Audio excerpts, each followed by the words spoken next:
بسم الله الرحمن الرحيم رب اشرح لي صدري ويسر لي أمري واحلل عقدة من لساني يفقه قولي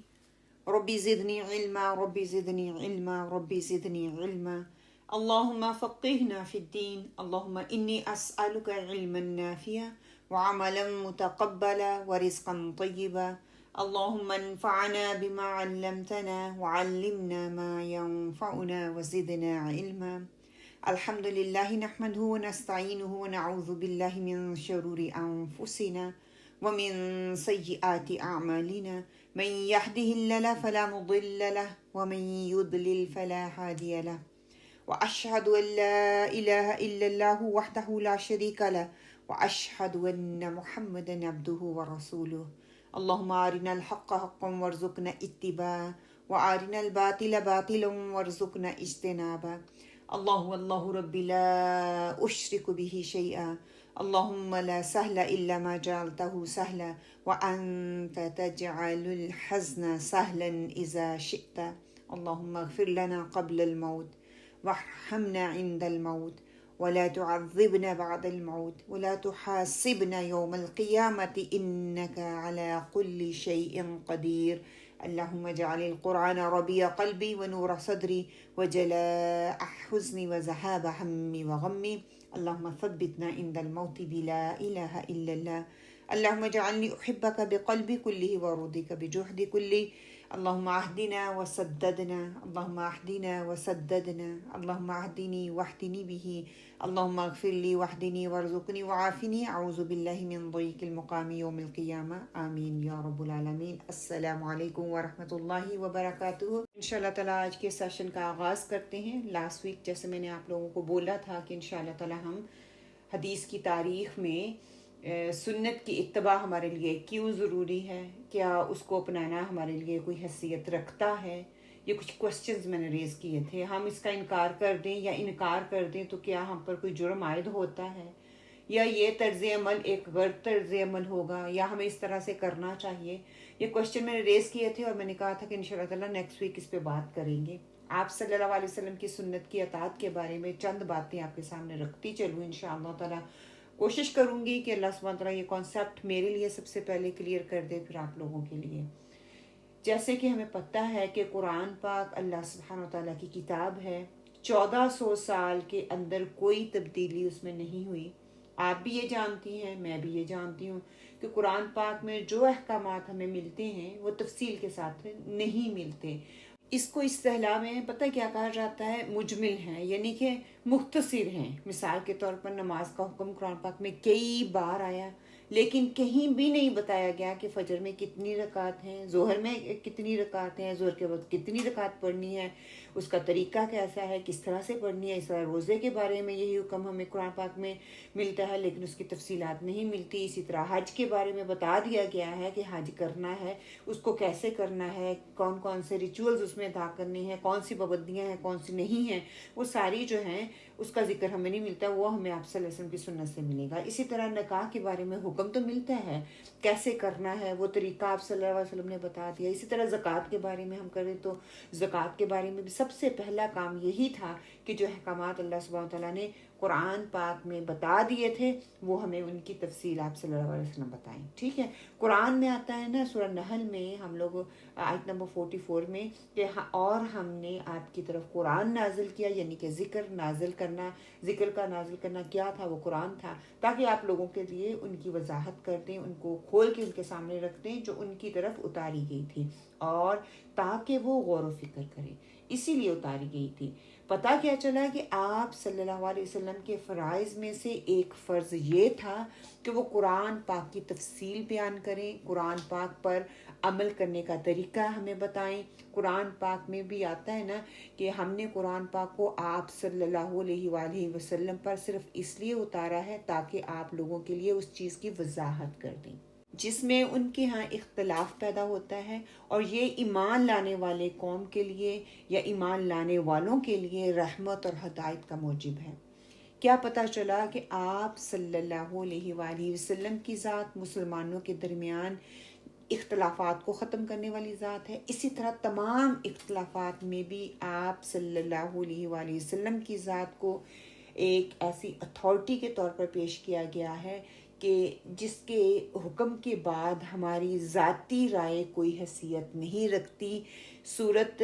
النساء آیت نمبر 65 میں ہم یہ پڑھ چکے ہیں کہ تیرے رب کی قسم لوگ اس وقت تک مومن نہ ہوں گے جب تک باہم تنازعات میں، باہمی جھگڑوں میں آپ کو فیصلہ کرنے والا نہ بنا لیں، کہ جو فیصلہ آپ صلی اللہ علیہ وسلم صادر کریں گے اس کے بارے میں کوئی تنگی محسوس نہ کریں گے اور آپ صلی اللہ علیہ وسلم کے سامنے سر تسلیم خم کر دیں گے۔ کہ قرآن پاک سے ہی ہمیں یہ پتہ چلتا ہے کہ آپ صلی اللہ علیہ وآلہ وسلم کو کتاب اس لیے اللہ سبحانہ وتعالیٰ نے عطا کی کہ آپ لوگوں کو دین کے احکامات سکھائیں۔ سورہ آل عمران میں ہم پڑھ چکے ہیں کہ اللہ سبحانہ وتعالیٰ نے مومنوں پر بڑا احسان کیا ہے جبکہ انہی میں سے ایک پیغمبر ان کے درمیان بھیجا۔ پیغمبر کا کام کیا ہے وہ بھی بتا دیا کہ وہ رب کی کتاب کی آیات کی تلاوت کرتا ہے،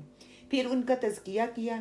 دلوں کو برائیوں سے، میل کچال سے، برے اخلاق سے پاک کر دیا اور انہیں کتاب اور حکمت کی تعلیم دی۔ تعلیم تلاوت سے مختلف چیز ہوتی ہے اور تلاوت ایک عبادت یا ذکر کے طور پر پیش ہوتا ہے یا ذکر کے طور پر ہم اس کو لیتے ہیں، لیکن تعلیم اسے سیکھنے کے لیے، اس پر عمل کرنے کے لیے، اس کو حاصل کرنے کے لیے کی جاتی ہے۔ اور پھر حکمت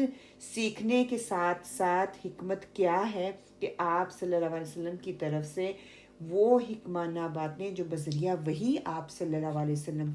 کے اوپر نازل کی گئی تھی، لیکن وہ قرآن کا حصہ نہیں تھا، وہ قرآن پاک سے الگ تھی۔ اس کا ثبوت قرآن پاک سے ہی ہمیں ملتا ہے کہ اللہ سبحانہ تعالیٰ فرماتے ہیں سورہ نجم میں کہ آپ صلی اللہ علیہ وسلم اپنی خواہشات سے نہیں بولتے، مطلب کہ جو کچھ وہ تم سے بات کرتے ہیں، تمہارے جھگڑوں کے بارے میں فیصلہ کرتے ہیں، تمہیں دین پر عمل کے لیے جو تعلیم وہ دیتے ہیں وہ ان کی اپنی مرضی سے نہیں ہے، یہ سب آپ کو بذریعہ وہی جو ہے اللہ سبحانہ تعالیٰ کی طرف سے ہی کی جاتی تھی۔ ٹھیک ہے، آگے جو ہے ہم دیکھ لیتے ہیں وحی کی اقسام۔ وحی کی دو اقسام ہیں، وحی متلو اور غیر متلو۔ وحی متلو وہ ہوتی ہے جس کی تلاوت کی جائے، اس کو پڑھا جائے، اور غیر متلو کا مطلب یہ ہے کہ جس کی تلاوت نہ کی جائے۔ یہی وجہ ہے کہ جو آپ صلی اللہ علیہ وسلم جو چیز قرآن کی شکل میں ہمیں دی ہے اس کی ہم تلاوت کرتے ہیں، اور قرآن پاک کی تلاوت کرنا بھی عبادت کا حصہ ہے، عبادت ہے وہ، یہ سب ہم جانتے ہیں۔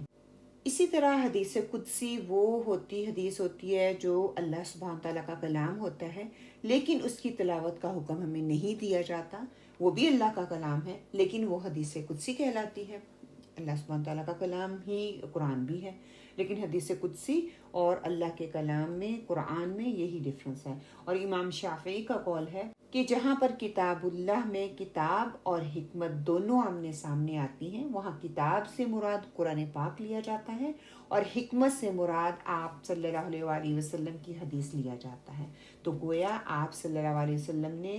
لوگوں کو نہ صرف قرآن کی تعلیم دی تھی بلکہ ان کے ساتھ ساتھ حدیث کی تعلیم بھی دی تھی، اور بہت سی چیزیں ایسی ہیں کہ جو آپ صلی اللہ علیہ وسلم نے لکھوائی بھی اور اس طرح یاد بھی کروائی کہ جس طرح قرآن کی کوئی سورت کو یاد کروایا جاتا ہے، جیسے التحیات کے بارے میں آتا ہے کہ آپ صلی اللہ علیہ وسلم ہمیں یوں یاد کرواتے تھے جیسے قرآن پاک کی کوئی سورت ہو۔ اسی طرح ہم اپنے بچوں کو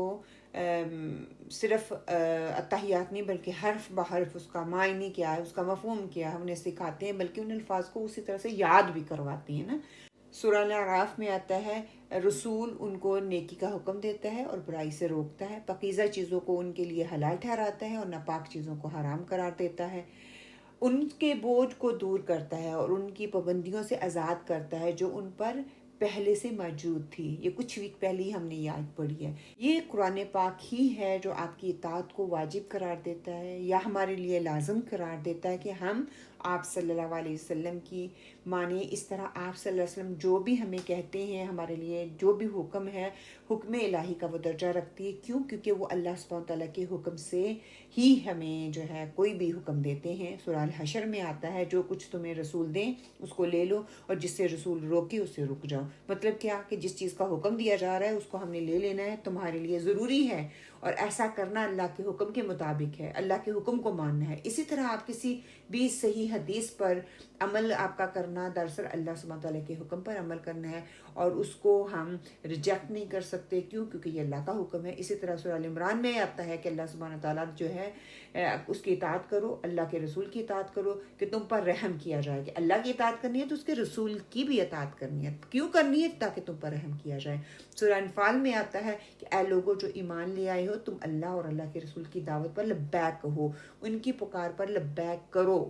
اسی طرح سورہ ال عمران میں آتا ہے ان سے کہہ دیجئے کہ اگر تم اللہ سے محبت کرتے ہو تو اس کا اظہار میری اتباع کر کے کرو، مطلب کہ آپ صلی اللہ علیہ وسلم کی پیروی کر کے ان کے طرز عمل کو اپنا کر، یہ ہے کہ اللہ سے محبت کا اصل اظہار ہم کر رہے ہوتے ہیں۔ اور آپ صلی اللہ علیہ وسلم نے ایک انسان کی حیثیت سے وہ تمام کام کیے جو کسی بھی انسان کی ضرورت ہو سکتی تھی۔ آپ صلی اللہ علیہ وسلم نے تجارت بھی کی، آپ صلی اللہ علیہ وسلم نے تعلیم بھی دی، آپ نے جنگ بھی کی، آپ نے کھانا بھی کھایا، آپ صلی اللہ علیہ وسلم نے شادیاں بھی کی، آپ صلی اللہ علیہ وسلم کے بچے بھی ہوئے، آپ غمگین بھی ہوتے تھے، آپ کو دکھ بھی ہوتا تھا، آپ خوشی بھی آپ کو ہوتی تھی، آپ ناراضگی کا اظہار بھی کرتے تھے، آپ دوسروں کے ساتھ ہمدردی اور شفقت کا معاملہ بھی کرتے تھے، آپ بعض اوقات سختی کا معاملہ جب کرتے تھے تو وہ ظاہر بھی ہوتا تھا۔ اللہ تعالیٰ مجھ سے اور آپ سے کیا چاہتے ہیں کہ اللہ سبحانہ و تعالیٰ سے محبت کا اظہار کرنا ہے تو آپ صلی اللہ علیہ وآلہ وسلم کے جیسے بننا ہے، اس کے جیسے بننے کی کوشش کرنی ہے، اس کے جیسے آپ صلی اللہ علیہ وسلم کے جیسے بن جاؤ۔ کیوں؟ کیونکہ آپ صلی اللہ علیہ وسلم کے بارے میں قرآن پاک میں فرمایا تمہارے لیے اللہ کے رسول صلی اللہ علیہ وآلہ وسلم کی زندگی بہترین نمونہ ہے۔ اللہ سبحانہ تعالیٰ سے محبت کا بہترین ذریعہ رسول اللہ کا اتباع قرار پایا۔ ویسے ہی کرتے جاؤ جو انہوں نے کیا تو پتہ چل جائے گا کہ تم واقعی اللہ سبحانہ تعالیٰ سے محبت رکھتے ہو۔ اس کے علاوہ من گھڑت خود ساختہ وہ طرز زندگی جو تم نے محبت کے اظہار کے لیے اختیار کیے ہوئے ہیں، ان کے لیے اللہ سبحانہ و تعالیٰ جو ہے اس کے ہاں کوئی اس کی حیثیت نہیں ہے، اور نہ ہی اللہ سبحانہ تعالیٰ کو کسی ایسی عبادت کی ضرورت ہے۔ کیوں؟ کیونکہ اللہ سبحانہ و تعالیٰ کی عبادت کے لیے بہت سے فرشتے ہیں، موجود ہیں، ہر چیز اس کے آگے سجدہ ریز ہے، اور ہر چیز اس کی تسبیح کر رہی ہے۔ انسان کے آنے کا مقصد تو کچھ اور تھا،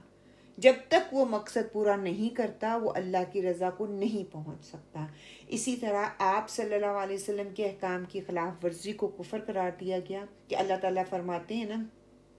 کیا آپ کہہ دیجئے کہ اطاعت کرو اللہ کی اور اللہ کے رسول کی، پھر اگر یہ منہ موڑ جائیں تو اللہ سبحانہ تعالیٰ ایسے کافروں کو پسند نہیں کرتا، ایسے انکار کرنے والوں سے محبت نہیں رکھتا۔ تو کیا سمجھ میں آتا ہے کہ ہمیں آپ صلی اللہ علیہ وآلہ وسلم کی اتباع کرنی ہے، جو کام وہ بتا رہی ہیں ویسے ہی کرنا ہے، جس سے منع کر دیا گیا اس سے منع ہو جانا ہے، اور ساتھ ساتھ اس بات کا خیال رکھیں اللہ سے محبت کا اظہار اللہ کے نبی صلی اللہ علیہ وآلہ وسلم سے محبت کرنا ہے۔ جس طرح اللہ سبحانہ تعالیٰ نے بتا دیا، آپ صلی اللہ علیہ وسلم نے ویسا کر کے ہمیں دکھا دیا، تو دونوں ہی ایک دوسرے کے ساتھ لازم اور ملزوم ہے۔ یہ نہیں ہے کہ ہم قرآن کو لے لیں اور آپ صلی اللہ علیہ وسلم کی سنت کو ہم پیچھے چھوڑ دیں اور مانیں اور اپنی من مرضیاں کریں اور اس کو مانیں نہ، بلکہ اپنے اون طریقے جو ہے وہ ایجاد کر لیں، وہ اللہ کے ہاں ایکسیپٹیبل نہیں ہے۔ بدعات جو ہے اللہ کے ہاں ایکسیپٹیبل نہیں ہے۔ انشاءاللہ تعالیٰ آگے جو ہے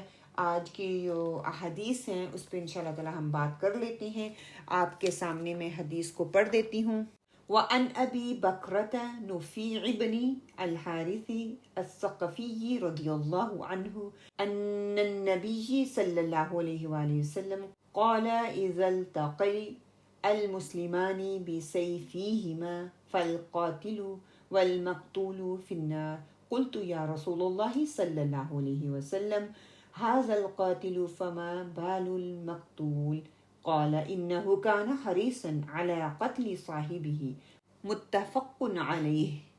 حضرت ابو بکرہ نفیع بن حارث رضی اللہ عنہ سے روایت ہے کہ آپ صلی اللہ علیہ وآلہ وسلم نے فرمایا، جب دو مسلمان تلوار کے ساتھ ایک دوسرے کا سامنا کرتے ہیں تو قاتل اور مقتول دونوں جہنمی ہیں۔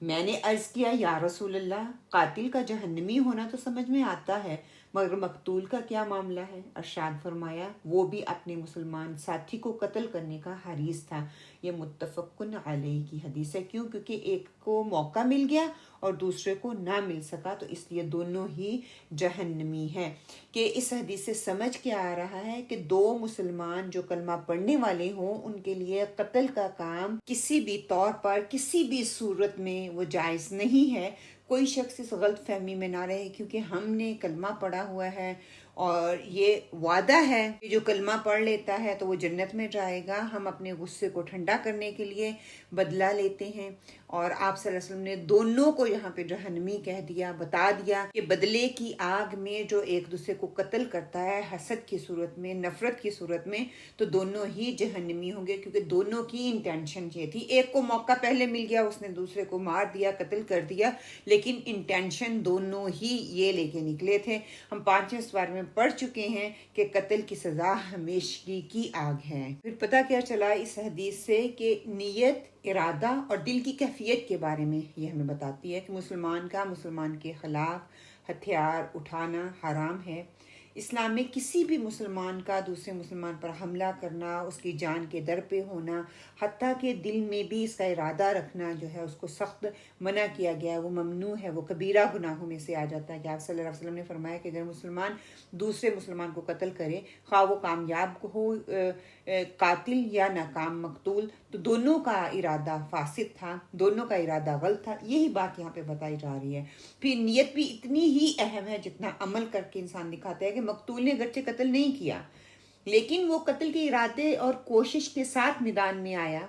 تو اس کو اس کے حساب سے اجر ملے گا، اس کے حساب سے اس کو سزا ملے گی۔ اس کا دل بھی دعوت کا تھا، بغض کا تھا، حسد کا تھا، دنیاوی مفادات سامنے تھے اس کے بھی، اس لیے اس کی نیت کا وبال بھی اسی پر آئے گا۔ جہنم کی وعید دونوں پر ہے، مستحق ہونے پر وہ دونوں ہی کہ حتمی فیصلہ اللہ سبحانہ تعالیٰ کرے گا۔ یہ ہمیں اور آپ بیٹھ کے تو نہیں ہم کر سکتے۔ یہاں پہ میں ایک اور بات واضح کرنا چاہوں گی کہ یہاں پہ جہنمی کا لفظ جو استعمال کیا گیا نا، جہنمی کا مطلب یہ نہیں ہے کہ وہ ہمیشہ کے لیے جہنم میں رہیں گے، بلکہ وہ ایسا عمل کر رہی ہیں جس کا انجام جہنم ہو سکتا ہے۔ کہ اللہ سبحانہ تعالیٰ کا علم، اللہ سبحانہ تعالیٰ کی رحمت، اس کا عدل، حتمی فیصلہ اللہ ہی کی طرف سے ہوگا۔ اگر مقتول ایمان پر تھا مگر اس کا ارادہ برا تھا تو اس کو وہ گناہ ضرور دیا جائے گا، وہ گناہ ضرور ملے گا، مگر ہمیشگی کا جہنم نہیں ہوگا۔ اس حدیث کا پس منظر جو ہے نا باہمی قتل اور قتال ہے، کہ یہ وہ موقع ہے جب دونوں طرف مسلمان ہوں، جیسا کہ خانہ جنگی تھی اس وقت، قبیلوں کی لڑائیاں ہوتی تھی، یہ ذاتی دشمنیاں انسان پال لیتا ہے۔ کہ مقصد یہ ہے کہ مسلمان اپنے بھائی کے خلاف اتنا نہ بڑھے کہ دل میں اس کو قتل کرنے کی خواہش اور اس کی کوشش میں وہ لگ جائیں۔ میرے اور آپ کے لیے سبق اب یہی نکلتا ہے کہ دل کو بغض سے، حسد سے، نفرت سے پاک رکھنا ہے۔ کسی مسلمان کے خلاف کبھی قتل کی یا لڑائی کا کوئی ارادہ جان بوجھ کے نہیں بنانا، جھگڑے، دشمنیاں اور خون ریزیاں سے مکمل اس سے اجتناب کرنا ہے، چاہے کتنا ہی غصہ کیوں نہ ہو، کیونکہ یہ نہ صرف خاندانوں کو تباہ کرنے کا نہیں، یہ پورے معاشرے کو تباہ کر کے رکھ دیتا ہے۔ کہ نیت کو ہمیشہ خالص رکھیں اللہ سبحانہ تعالیٰ کے لیے، اور نبی کریم صلی اللہ علیہ وسلم کے اخلاق کو اپنانے کی کوشش کریں۔ اللہ سے دعا کرتے ہیں کہ اللہ سبحانہ تعالیٰ ہمیں اپنے دلوں سے حسد، بغض، کینہ، نفرت، ہر طرح کی جو برائی ہے، نیگیٹیوٹی ہے، اس کو نکال کر دوسروں کے لیے اچھا اور ان کے لیے بھلائی چاہنے والا انسان بنا دے، ان کے لیے خیر خواہی کرنے والا بنا دے۔ انشاءاللہ اگلی حدیث کی طرف چلتے ہیں۔ حدیث 10، وعن ابی ہریرہ رضی اللہ عنہ قال قال رسول اللہ صلی اللہ علیہ وسلم صلاة الرجل فی جماعت تزید علی صلاته فی سوقه وبیته 27 درجة، وذلك أن أحدهم إذا تودع فأحسن الوضوء ثم أتى المسجد لا يريد إلا الصلاة، لا ينهزه إلا الصلاة، لم يخطو خطوة إلا رفع له بها درجة وحط عنه بها خطيئة حتى يدخل المسجد، فإذا دخل المسجد كان في الصلاة ما كانت الصلاة هي تحبسه، والملائكة يصلون على أحدكم ما دام في مجلسه الذي صلى فيه، یقولون اللہم ارحمہ اللہم اغفر لہ اللہم تب علیہ ما لم یؤذی فیہ ما لم یحدث فیہ متفق علیہ۔ مسلم کی روایت کے جو الفاظ ہیں وہ کچھ اس طرح سے ہیں، وَهَذَا لَفْظُ مُسْلِمٍ وَقَوْلُهُ صلی اللہ علیہ وآلہ وسلم ينهزه ہوا بفتح الياء والهاء وبالزاء أي يخرجه وينهزه۔ حضرت ابو ہریرہ رضی اللہ تعالیٰ سے روایت ہے کہ آپ صلی اللہ علیہ وآلہ وسلم نے فرمایا، آدمی کی جماعت والی نماز بازار یا گھر میں پڑھی جانے والی نماز سے 20 اور کچھ اوپر درجہ رکھتی ہیں، اور یہ اس لیے ہے کہ جب کوئی اچھی طرح وضو کرتا ہے اور پھر نماز ہی کے ارادے سے مسجد میں آتا ہے اور اس کو نماز ہی ادھر اٹھا کر لاتی ہے، تو وہ جو قدم بھی اٹھاتا ہے اس کے بدلے میں ایک درجہ بلند کر دیا جاتا ہے اور ایک گناہ مٹا دیا جاتا ہے، یہاں تک کہ وہ مسجد میں داخل ہو جاتا ہے۔ جب وہ مسجد میں داخل ہوتا ہے تو جب تک اس کو نماز روکے رکھتی ہے وہ نماز ہی میں شمار ہوتا ہے، اور نمازی جب تک اپنی نماز والی جگہ میں رہتا ہے فرشتے اس کے لیے رحمت کی دعائیں کرتے رہتے ہیں، اور اس طرح کہتے ہیں، اے اللہ اس پر رحم فرما، اے اللہ اس کو بخش دے، اے اللہ اس کی توبہ قبول فرما۔ یہ دعائیں جاری رکھتے ہیں جب تک کہ کسی کو ایذا نہ پہنچائے، جب تک بے وضو نہ ہو۔ پھر اسی طرح مسلم کی روایت کے الفاظ کچھ اس طرح سے ہیں، اس میں ینہزہ ای یخرجہ نکالے گئے ہیں، یعنی کہ اس حدیث سے وہ لفظ نکال دیے گئے ہیں جو ابھی میں نے آپ کو پڑھ کے سنائی ہے۔ اب آپ کے دل میں یہ سوال پیدا ہو سکتا ہے، سوال آ سکتا ہے، یہ نیچرلی ہے کہ دونوں ہی صحیح حدیث ہیں، ایک کے الفاظ کچھ ہیں اور دوسرے کے الفاظ کچھ ہیں، مانے کس کو نہ مانے کس کو، مطلب کس کی مانے کس کی نہ مانے۔ دیکھیں آپ صلی اللہ علیہ وسلم کی جو زندگی ہے، آپ صلی اللہ علیہ وسلم ایک بات زندگی میں ایک ہی دفعہ نہیں آپ نے فرمائی، آپ کو بار بار بتانا پڑتا تھا، آپ لوگوں کے درمیان ان کی تربیت کے لیے موجود تھے تو بار بار مختلف مواقع پہ مختلف باتیں آپ کو بتانی پڑتی تھی، اور ایک ہی بات کو آپ نے مختلف مواقع پر مختلف انداز اور بعض اوقات میں مختلف الفاظ کا بھی استعمال کیا۔ یہ ڈپینڈ کرتا تھا سچویشن پہ، ڈپینڈ کرتا تھا آپ کے سامنے لوگ کیسے ہیں، ان کی سمجھ بوجھ کیسی ہے، ان کا سٹیٹس کیسا ہے، ان کی کسی بھی چیز کو سمجھنے کا ہر ایک کا ایک اپنا دماغ ہوتا ہے، اپنی عقل ہوتی ہے، اپنی سمجھ ہوتی ہے۔ ایک جگہ پہ آپ ایک ہی بات کو بہت ہائی سٹینڈرڈ میں کہہ سکتے ہیں اور ایک ہی بات کو آپ کو بہت لو جانا پڑتا ہے، لوگوں جو آپ کو سن رہے ہیں، جس کو آپ بتا رہے ہیں، ان کے سٹیٹس ان کے لیول پہ جا کے بات کرنی پڑتی ہے۔ یہ آپ صلی اللہ علیہ وسلم کا اعجاز تھا کہ آپ نے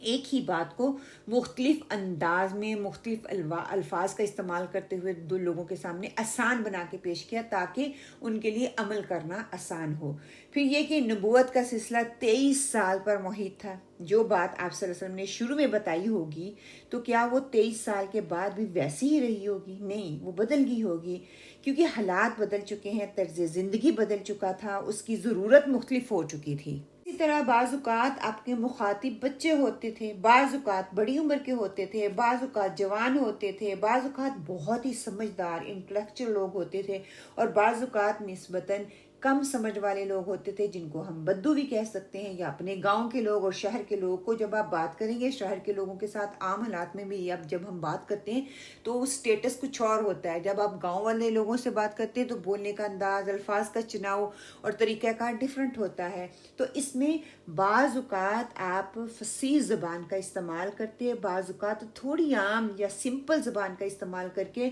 لوگوں کو مفہوم سمجھا دیتے تھے۔ حدیث ہمیں کیا بتا رہی ہے کہ اگر کوئی مسجد میں نماز پڑھتا ہے تو اس کا اجر گھر میں نماز پڑھنے والے سے، یا دکان میں نماز پڑھنے والے سے، یا آفس میں نماز پڑھنے والے سے، یا بازار میں کہیں نماز پڑھنے والے سے کئی گنا زیادہ ہے۔ 20 گنا کا یہاں پہ ذکر ہوا ہے، ایک حدیث ہمیں یہ بھی ملتی ہے کہ 27 گنا، کیونکہ انسان اچھی نیت لے کر اٹھتا ہے نا، اور جب وہ مسجد کی طرف جاتا ہے تو نماز شروع نہیں ہوئی ابھی، وہ مسجد کی طرف جانا شروع ہو جاتا ہے، تک وہ جماعت کھڑی نہیں ہو جاتی، وہ مسلسل نماز میں شمار کیا جاتا ہے، جتنے قدم وہ چل کر اس کی طرف مسجد کی طرف کیا، جتنی دیر اس نے انتظار کیا، اور فرشتے مسلسل اس کے لیے دعا کرتے ہیں، اے اللہ اس پر رحم کر، اے اللہ اس کو بخش دے، اے اللہ اس پر مہربان ہو جا، کاش ہمارے بھائیوں کو، ہمارے بیٹوں کو، ہمارے بچوں کو، ہمارے خاوندوں کو، ہمارے شوہروں کو یہ بات سمجھ میں آ جائے کہ نماز کی کتنی اہمیت ہے، اللہ سبحانہ و تعالیٰ نے اس کا کتنا اجر رکھا ہے۔ جب یہ بات پتہ چلے کہ فرشتوں کی یہ دعائیں لینے کے لیے کبھی کبھی مسجد میں پہنچ جانا چاہیے۔ عام حالات میں ہم کتنے حریص ہوتے ہیں کہ کوئی ہمارے لیے دعا کر دے، اگر یہ معلوم ہو جائے کہ فرشتے ان کے لیے دعائیں کر رہے ہیں تو کتنی خوش قسمتی کی بات ہے کہ ساتھ ہی بتا دیا گیا جب تک وہ کسی کو اذیت نہ دیں گے وہ وضو برقرار رہے گا، وہ وضو کی حالت میں رہیں گے اور فرشتے ان کے لیے دعائیں کرتے رہیں گے۔ دوسری طرف ہمیں یہ بھی موٹیویشن ملتی ہے کہ تنہا نماز پڑھنے کے مقابلے میں مسجد میں جا کر نماز پڑھنے کی طرف ترغیب دلائی جا رہی ہے 20 سے 27 درجے جو ہے فضیلت کا بتا کر کہ جب انسان جماعت کے ساتھ پڑھتا ہے نا، اس میں اتحاد، اتفاق اور قوت کا مظاہرہ وہاں پہ وہ کرتا ہے۔ اللہ کی رضا، بخشش اور انعامات میں بڑھوتی ہوتی ہے، وہ انعامات کی امید کی لے کر وہ انسان اس کی طرف بڑھتا ہے۔ پھر وضو کی اہمیت بھی بتائی جا رہی ہے کہ وضو کو کامل طریقے سے کرنا چاہیے، کرنا عبادت کی بنیاد ہے، وہ اس سے نہ صرف جسمانی طہارت انسان کو ملتی ہے بلکہ روحانی بلندی بھی اس سے انسان کو ملتی ہے کہ مسجد کی طرف جانے والے کا ہر قدم عبادت گن دیا جاتا ہے، ایک درجہ بلند ہوتا ہے، اللہ کے قریب وہ جاتا ہے، اس میں قربت میں اضافہ ہوتا ہے، ایک گناہ مٹا دیا جاتا ہے، گناہ اس کے کم کر دیے جاتے ہیں۔ مسجد جانا صرف چلنا نہیں ہے بلکہ روحانی ترقی کا ایک ایک قدم انسان اٹھاتا جا رہا ہے۔ سبحان اللہ، خوش قسمت ہیں لوگ جو مسجدوں کے قریب رہتے ہیں اور چل کے وہاں تک جاتے ہیں۔ نماز کا انتظار بھی عبادت ہے۔ جب کوئی مسجد میں بیٹھا ہوتا ہے نا، نماز کا انتظار کر رہا ہوتا ہے، تو آپ کوشش کیا کیجئے زیادہ باتیں نہ کیا کیجئے۔ یہ وقت آپ کو بہت مشکل سے ملتا ہے، ویک میں کبھی کبھار ہمیں ملتے ہیں، ہم مسجد میں آتے ہیں تو ہمیں ایکسٹرا وقت ٹائم مل جاتا ہے، ورنہ تو ہماری کلاس ہوتی ہے تو پورے ٹائم پہ ہوتا ہے تو ہم فنش کر کے تو جماعت کے لیے بیٹھ جاتے ہیں نا۔ کبھی کبھی ہمیں 2-4 منٹ ایکسٹرا مل جاتے ہیں تو اس کا بہترین ذکر میں گزاریں، اس کا بہترین فائدہ اٹھائیں، کیونکہ نماز کی حالت میں انسان شمار کیا جاتا ہے اور اس وقت نماز نہیں پڑھ رہا ہوتا تب بھی اس کو اس کا اجر مل رہا ہوتا ہے اور اسے مسلسل ثواب ملتا جا رہا ہوتا ہے۔ اور فرشتوں کی دعائیں تو سبحان اللہ کہ وہ مسلسل دعائیں کرتے ہیں کہ اللہ اس پر رحم کر، بخش دے، اس کی توبہ قبول فرما۔ یہ عظیم مقام صرف اس شخص کو ملتا ہے جو مسجد میں نماز کی نیت کرنے کے ارادے سے گھر سے نکلتا ہے، نہ شور مچائے، نہ کسی کو تکلیف دے اور وضو باقی اس کا رہے۔ یہ 3 چیزیں ہوں گی تو سبحان اللہ اس کے لیے اللہ کی رحمت بھی ہوتی ہے۔ اور نمازی کو